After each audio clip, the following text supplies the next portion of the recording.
नरेंद्र मोदींचं याच संदर्भातलं बिहारमध्ये ते प्रचार सभेला गेलेलं असतानाचं भाषण आहे. अनेक जण टीका करतायत प्रचार सभेमध्ये कशाला आता हे सगळं घटना घडली आणि प्रचार सभा कशासाठी आयोजित केली आहे.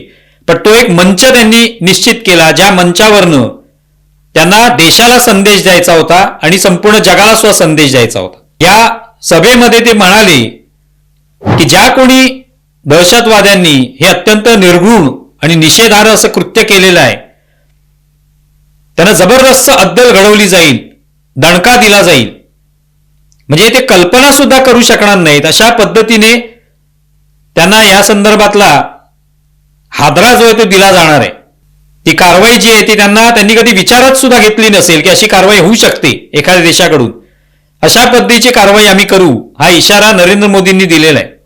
त्यांनी म्हटलंय की त्यांच्याकडे या सगळ्या दहशतवाद्यांकडे जी काही जमीन आहे उरली सुरली जिथे त्यांचं आश्रयस्थान आहेत त्यांनी तिथे स्वतःचे पाय रोवलेले आहेत ती जमीन त्यांच्याकडून खेचून घेतली जाईल आणि तिथेच त्यांना गाडलं जाईल, त्यांना मातीमोल केलं जाईल हा इशारा त्यांनी दिलेला आहे.